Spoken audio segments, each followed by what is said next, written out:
Bonjour à toutes et à tous et bienvenue sur votre chaîne d'information régionale. On continue de dérouler le fil de l'actualité et on va parler de sport précisément durant les 7 prochaines minutes avec Guillaume Vanderschag, le rédacteur en chef de Sprint Magazine, qui nous a rejoint. Bonjour Guillaume. Bonjour Adrien. Vous n'êtes pas venu les mains vides en ce lundi avec le nouveau numéro de Sprint Magazine, bien sûr le numéro du mois de juin. Le LOSC, le grand soulagement en titre, c'est bien évidemment l'actualité qui concerne le LOSC aujourd'hui. Le championnat est terminé, le LOSC est maintenu, mais le LOSC va-t-il rester tout de même en Ligue 1?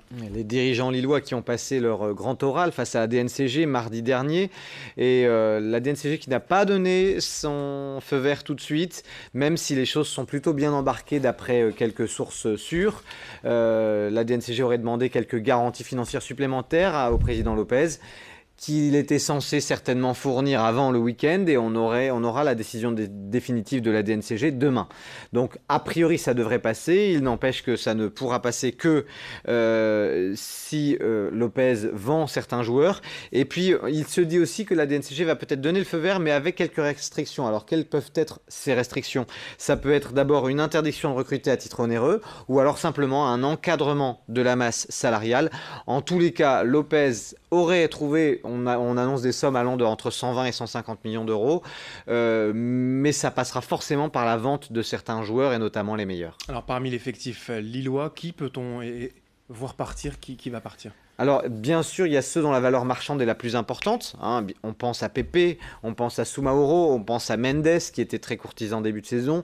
Pour moi, ces trois joueurs, avec peut-être Malcuit, mais Malcuit partira pas. Mais en tout cas, ces trois joueurs-là risquent de partir et de renflouer considérablement les caisses lilloises. Mais il y en a aussi quelques autres qui sont certainement sur le départ. Bissouma, qu'on annonce peut-être en Angleterre ou en Allemagne. Il y a Ballo-Touré, pour lequel monsieur Lopez avait eu une proposition à 6 millions d'euros, il avait refusé, il en attendait 8. Alors que pour moi, Ballo-Touré, c'est pas un joueur qui vaut 8 millions d'euros. Mais bon, bref, Amadou, El Ghazi aussi est certainement sur le départ. Bref, pas mal des meilleurs joueurs sont en partance. Ça veut quand même dire aussi, l'effet pervers, c'est d'affaiblir l'effectif, tout ça.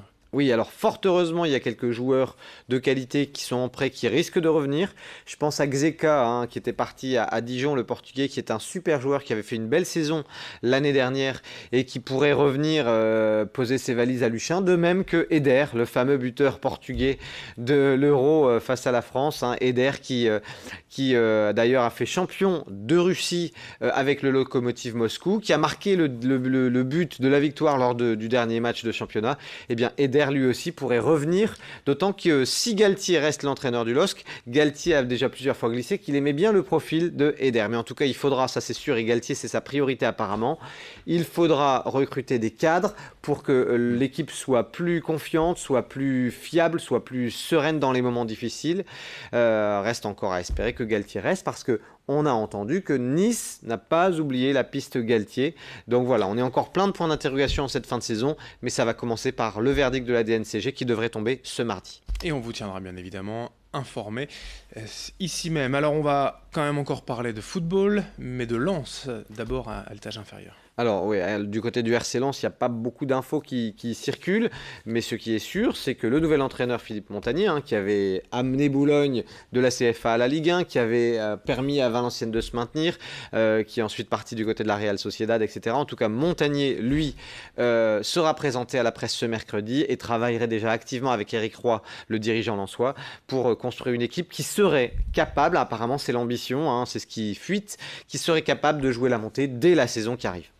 Du nouveau, des infos aussi du côté de Valenciennes? Oui, Valenciennes aussi essaie de se renforcer, de recruter, surtout a besoin de latéraux. On sait que le capitaine Sébastien Roudet a été prolongé pour une année, mais du côté de Valenciennes, on cherche des latéraux activement au meilleur prix. Allez, on passe au basket avec les playoffs de Pro B après la claque reçue vendredi soir. Lille se doit au moins de réagir. Ouais, les basketteurs lillois qui ont pris 47 points dans la vue, une défaite 83-36, c'était samedi soir à Roanne. Fort heureusement, les points ne comptent pas. En tout cas, c'est une défaite. Ce soir, en cas de victoire, il y aurait de toute façon un match d'appui, une belle. Mais avant de penser à la belle, je pense que les basketteurs lillois ont surtout besoin de prendre leur revanche, de montrer un autre visage face à leur public. C'est ce soir à 20h au Palais Saint-Sauveur de Lille. On leur souhaite de réussir à tirer leur épingle du jeu. 36 points, c'est quasiment un score de poussin, c'est du jamais vu ou presque en Pro B. On souhaite bien sûr le meilleur pour Lille ce soir, on espère voir un match retour. On passe à l'athlétisme, il y avait un meeting d'envergure ce week-end. Oui, il y a eu beaucoup de choses, hein. Il y a eu une semaine, il y a eu le meeting de hors de game, il y a eu à nouveau un autre meeting à hors de game en Belgique, hein. C'est vraiment une place forte de l'athlétisme en Belgique, hors de game. Et je vais vous parler d'un Villeneuvois qui s'appelle Hugo Houillet, qui a démarré l'athlétisme seulement à 18 ans, qui dès son premier 800 mètres faisait partie des 3 meilleurs chronos de sa catégorie d'âge. Eh bien, Hugo Houillet a signé un record de 1,47,56 lors du meeting de hors de game il y a 8 jours. Et il a refait un autre meeting à hors de game ce samedi et il a encore battu son record, 1,47,20. Aujourd'hui, Hugo Houillet, il est dans les 3 meilleurs chronos de France de la saison en cours. C'est même mieux que Pierre-Ambroise Boss qui avait été champion du monde à Londres. Donc aujourd'hui, Hugo Houillet, voilà, on le sait, j'ai eu la possibilité de l'avoir au téléphone. Il ne cesse de progresser et il a dans un coin de la tête une qualification pour Paris 2024 et pourquoi pas disputer une finale aux Jeux Olympiques à Paris. Il en a le potentiel parce que sincèrement, il est plein de talent, ce jeune homme. Et de la natation, c'était les championnats en eau libre à Gravelines au parc de l'A. Oui, sur le fameux parc des rives de l'A, ce bassin où il y a de l'aviron, où il y a du kayak et il y a aussi bien sûr du triathlon et de la natation en eau libre. Alors déjà, une Française qui a excellé, qui vient de Nouvelle-Calédonie, qui a fait le triplé sur 5 km, 10 km et 25 km. Et puis de son côté, Marc-Antoine Olivier qui avait été médaillé aux Jeux Olympiques de Rio, eh bien, il a décroché 2 médailles de bronze. À noter que les nageurs du club de Saint-André dans la métropole ont fait de très bons résultats à ces championnats de France en eau libre. Rapidement un peu de handball avec l'USDK. L'USDK qui n'aura pas décroché l'Europe, hein, une défaite à Montpellier, et puis dans le même temps, Aix qui égalise à Saint-Raphaël à la dernière seconde. Et résultat, malgré leurs 5 victoires d'affilée, la défaite à Montpellier et cette victoire de ce match nul de Aix face à Saint-Raphaël a privé les Dunkerquois d'une place en Europe pour la saison prochaine. Le sport en bref pour terminer. Rapidement, handball, là c'est plutôt une bonne nouvelle. En N1, les Lomoises joueront en D2 la saison prochaine.